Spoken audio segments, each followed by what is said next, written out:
So, welcome back to Touring History, the podcast where we learn that every day in the past was basically humanity saying a really complicated game of what could possibly go wrong. Yes, that's a reference to something else, but anyway, I'm Dave.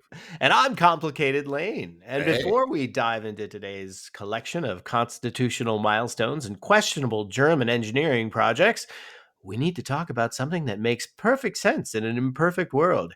Rückspiegel Specs, the only eyewear that lets you see the past with 2020 hindsight. Oh, I see. You know, Lane and I have been doing this show long enough to realize that most historical disasters could have been prevented if people had just been able to see what was coming. Well, now they can. That's right. Rückspiegel Specs use patented ChronoVision technology to show you exactly how your current decisions will look to future historians. Are you about to start a land war in Asia? Your Rückspiegel Specs will flash red. Thinking about building an unsinkable ship? The lenses will fog up with warning. Yeah, each pair comes with adjustable temporal settings. You can see 10 years in the future, 50 years, or go full, what would my great-grandchildren think of this mode? Perfect for politicians, military strategists, and anyone considering getting a face tattoo. Yeah. Which we're going to need today because June 13th includes everything from constitutional rights to space exploration to some very questionable military technology. So, grab your favorite prophetic eyewear, preferably Rückspiegel Specs. Available at foresighteyewear.com/obvious mistakes. And let's see what humanity accomplished on this particular day. But let's start with birthdays, because June 13th decided to give us a really interesting range of human achievement and complexity. Malcolm McDowell, born 1943, probably best known for playing Alex DeLarge in A Clockwork Orange. Is it DeLarge or DeLarge? I don't Hmm. know. But Clockwork Orange, good movie, which is Yes. either a brilliant dystopian masterpiece or the most disturbing movie ever made, depending on your perspective. Do you have any yabos? McDowell has this ability to play characters who are simultaneously charismatic and terrifying. Alex DeLarge, the villain Star Trek Generations, who kills Captain Kirk, he's like the go-to guy when you need someone who's charming but also deeply unsettling and disturbing. It's a very specific acting skill. Most people can do nice or evil, but McDowell specializes in evil, but you kind of want to have dinner with him anyway. It's true. It's weird that way. And then we've got Chris Evans, born in 1981, who went from playing a character literally called the Human Torch to playing Captain America, which is like career progression from guy who's on fire to moral center of the universe. Chris Evans as Captain America is interesting because he had to play someone who's genuinely good without being boring. That's harder than it sounds. Moral perfection is usually terrible for drama. It's true. Superman is boring because he's too perfect. But Evans managed to make Captain America feel like a real person who just happens to have unshakable moral principles. So there you go. And speaking of people who built careers on being identical, Mary Kate and Ashley Olsen, born 1986. Ah, yes, the Olsen twins basically invented the concept of child star as a business empire. They weren't just actresses, they were a brand that happened to be two people. What's fascinating about the Olsen twins is that they figured out how to transition from child stars to actual business people. Most child actors either disappear or have a very public breakdown. The Olsens just became fashion moguls. And then had a breakdown. It's like they looked at the traditional child star trajectory and said, oh, no, thank you. We're going to become billionaires instead, huh? Yes, and then finally today, Tim Allen, born 1953, who built a career on being confused by modern life, which is basically the most relatable concept in entertainment. Roro! Tim the Toolman Taylor was every dad who thought he could fix something but definitely could not fix that something. It was like a documentary about masculine overconfidence. I think I'm in that. Welcome to the club. Yeah. All right, let's go chronological, starting with 1514 and the premiere of Verdi's Le Vepre Sicilian. How do you say that, Dave? You have me with that French. How do you Beats say it? me. How you say Verdi's Crystallins in le Paris. That's good enough for me. Okay. But wait, hold on. Verdi wasn't born until 1813. He couldn't have premiered in an opera in 1514. What's You know going what? on? You know what, Dave? You're absolutely right. And this is why we need Rückspiegel Specs. Ah, Yeah, I'm looking at my notes and realizing that someone made a typo that would have been caught by basic temporal logic. oh, this is embarrassing. We're literally a history podcast, and we just tried to put Giuseppe Verdi in the 16th century. Busted. Let's just acknowledge that 1514 was probably a significant year for something, but it wasn't Verdi operas. And move on to 1855, where we're on much firmer historical ground. Yes, 1855, a patent is granted for the Swan wick filament invention, which enabled early gas lamp advertising. Ho, ho, ho. Ooh. Joseph Swan was working on incandescent lighting before Edison, which means he was basically trying to solve the problem of how do we make light without fire, which is a pretty fundamental human challenge. Yeah. Oof. Ah. Hot. Hot. And the fact that this immediately led to advertising applications tells you everything you need to know about human priorities. Great. We've invented artificial light. Now, how can we use it to sell people things? That's right. That's right. It's like the first thing humans do with any new technology is figure out how to use it for marketing. We probably haven't even discovered aliens yet, and someone's already planning intergalactic advertising campaigns. That's right. Hey, come on to Mars. See all these weird things that run around with three legs. Moving up to 1925, we get the first advertising of radio technology in mainstream press, with Jenkins Labs demonstrating their technology. Charles Francis Jenkins was one of the pioneers of television broadcasting, and in 1925, he was basically trying to convince people that sending pictures through the air was a real thing and not magic. Yeah, imagine trying to explain television to someone in 1925. Wow. So you're saying I can watch moving pictures that are happening somewhere else, transmitted through the ether by invisible waves? Ha! Sounds like a con game. It does sound like a con game. But Jenkins was smart enough to understand that new technology needs good marketing. You can invent the most amazing thing in the world, but if you can't explain why people should care, it doesn't matter. That's true. Now we're getting into something really important. Constitutional history. 1966, Miranda versus Arizona establishes Miranda rights. Yes, we all know you have the right to remain silent. Anything you say can and will be used against you in a court of law. If you've ever watched a cop show, you know these words by heart. That's right. Ernesto Miranda was arrested for kidnapping and rape, and he confessed during police interrogation without being told he had the right to an attorney or the right to remain silent. The Supreme Court ruled that the confessions obtained without informing suspects of their rights are inadmissible in court, which seems obvious now, but at the time was controversial. Law enforcement was like, but how are we supposed to get confessions if we have to tell people they don't have to confess? And the Supreme Court was like, well, that's kind of the point. Miranda rights are one of those things that seem basic now, but they represent this fundamental principle that the government can't just do whatever it wants to you, even if you're accused of a crime. And then, the very next year, 1967, Thurgood Marshall is nominated as the first black Supreme Court justice.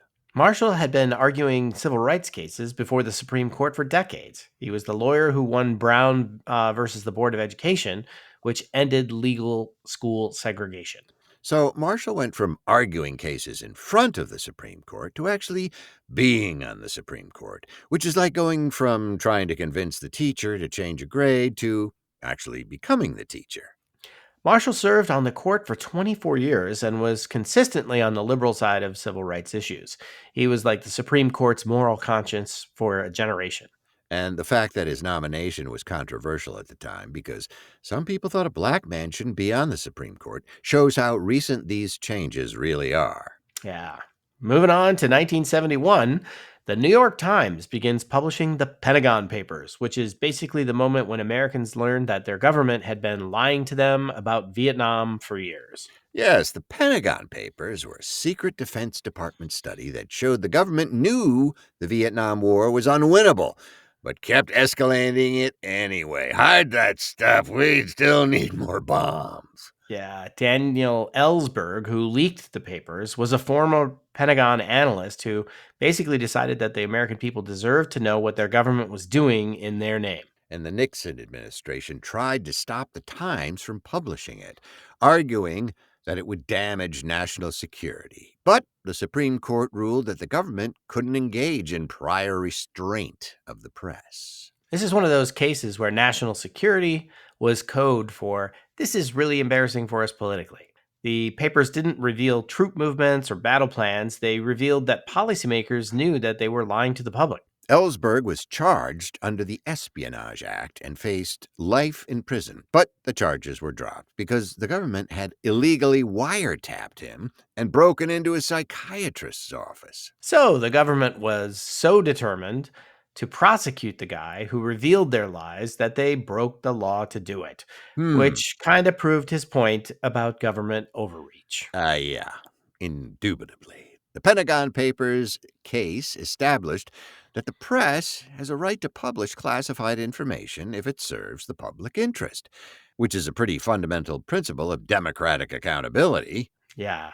On a much more uplifting note, Yeah. 1983, Pioneer 10 becomes the first human made object to exit the solar system. Ooh, Pioneer 10 was launched in 1972 to study Jupiter. And then, again, another satellite that just kept going. If they only could make a washing machine like that. NASA was like, well, we're done with the Jupiter mission, but the spacecraft is still working. So let's see what happens again. Right. And what happened was that it became humanity's first ambassador to interstellar space. It's carrying a plaque with pictures of humans and a map showing where Earth is, just in case aliens find it. The plaque is fascinating because it's humanity trying to introduce itself to the universe. Hey, we're humans, we live here, and we figured out how to build machines that can travel between stars and never break down. Although Pioneer 10 lost contact with Earth in 2003, so if aliens do find it, they're going to think we're a civilization that peaked in the 1970s and then disappeared. That's right. We've come for your Chevy Vega. Where is it? Pioneer 10 is still out there somewhere. That's you, Lane. These humans seemed promising. They had space travel and disco music. Wonder what happened to them. Huh. Pioneer 10 is still out there somewhere, moving through interstellar space at about 26,000 miles per hour, carrying a Woohoo! message from a planet that's changed completely since it left. Yes, it's like a time capsule that's also traveling to other stars. By the time aliens find it, well, humanity might be completely different, but they'll judge us based on what we're like in 1972. Yeah. Well, you know what, Lane? What, Dave? Speaking of messages that might be misunderstood by the future civilization, let's talk about Rückspiegel Specs. Oh no, Dave's about to explain why seeing the future is actually a solved problem that we just haven't been marketing properly. Yeah. Look, we just talked about the Pentagon Papers, where government officials made decisions without considering how they'd look to future historians. That never would have happened if they'd been wearing Rückspiegel Specs. Rückspiegel Specs represent the ultimate in decision making technology. Our patented ChronoVision lenses show you exactly how your choices will be judged by future generations. Wow, when you're considering starting a land war in Asia, bombing a neutral country, or getting involved in a trade war with your largest economic partner, Rückspiegel Specs will immediately show you how history textbooks will describe your decision. Plus, and this is important for people who spend their time making questionable choices, Rückspiegel Specs come with adjustable temporal settings. You can see 10 years into the future, 50 years, or go full, how will this look in the history books mode. Wow, can you imagine? They're perfect for politicians, military leaders, coups, and anyone who's ever thought, how hard could it be? The answer is harder than you think. And the Rückspiegel Specs will show you exactly how hard before you make the mistake. So, if you want to support the show and also avoid becoming a cautionary tale in future history podcasts, Hmm. visit foresighteyewear.com/obvious mistakes, Rückspiegel Specs, because hindsight Yes, is 2020, but foresight is priceless. that's right. See your mistakes before they happen. Now, back to our regularly scheduled historical chaos, which could have been prevented with Rückspiegel Specs. Yes, speaking of decisions that look terrible in hindsight, June 13th, 1944, Germany launches its first V 1 cruise missile attacks on London. Ooh, the V1 was nicknamed the Buzz Bomb because of the sound its pulse jet engine made. Ah, an engine that was made to scare the living daylights out of you. Londoners learned to listen for the engine noise because when it stopped, the bomb was about to hit. Can you imagine living in a city where random robot planes are flying overhead and you have to listen for engine sounds to know if you're about to die? It's like the world's worst video game, except it's real life. Yeah, sort of like Kiev today. The Hmm. V-1 was basically an early cruise missile, a pilotless aircraft packed with explosives that could be launched from occupied Europe and hit targets all the way in Britain. Hitler was obsessed with wonder weapons that would turn the tide of the war. The V 1, the V 2 rocket, jet aircraft. Germany was developing all this advanced technology while losing the war. We need more Wunderweapons, yeah. Wunderweapons.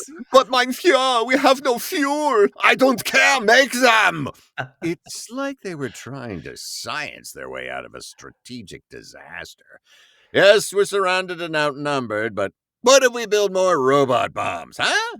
Yes, the V 1 attacks killed about 6,000 people and wounded 18,000 more, but they didn't change the outcome of the war. They were just another way for a dying regime to inflict suffering on civilians. So pathetic. And the thing is, all the resources that went into building the V1s could have gone into building better tanks or fighter planes.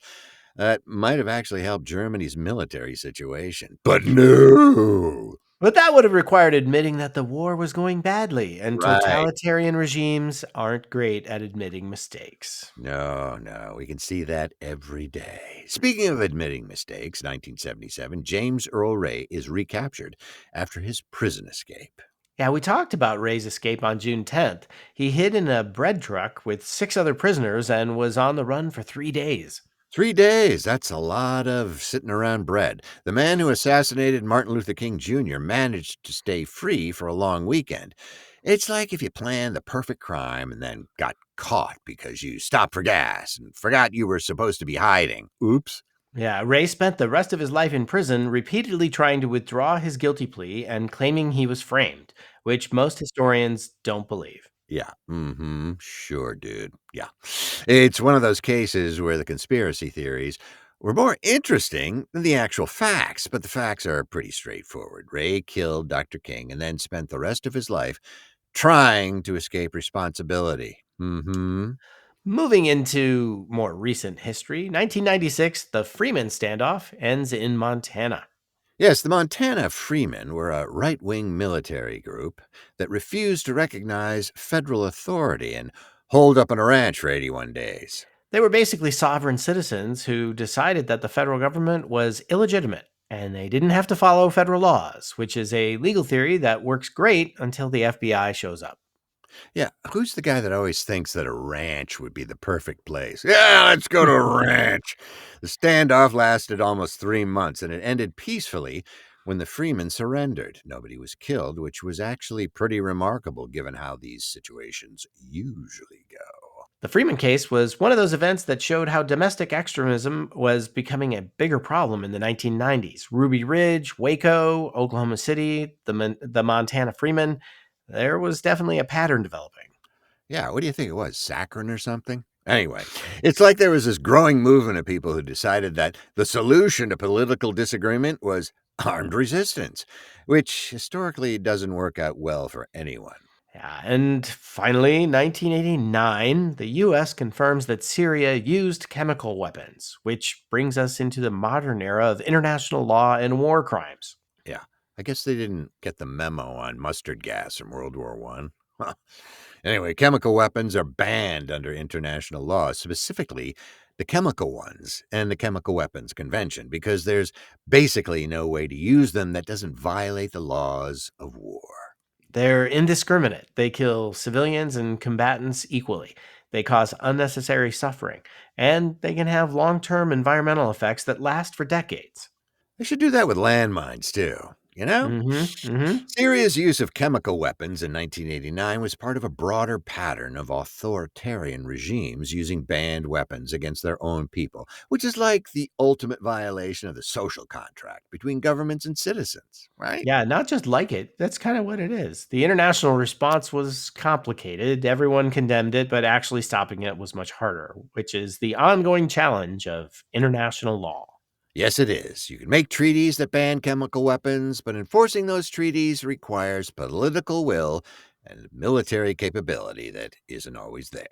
It's like having speed limits, but no traffic cops. The law exists, but whether it's enforced depends a lot on the factors that have nothing to do with justice. Yes, that's why they invented radar detectors. So there you have it. June 13th, constitutional rights, space exploration, government lies, robot bombs, prison escapes, armed standoffs, and, of course, chemical weapons.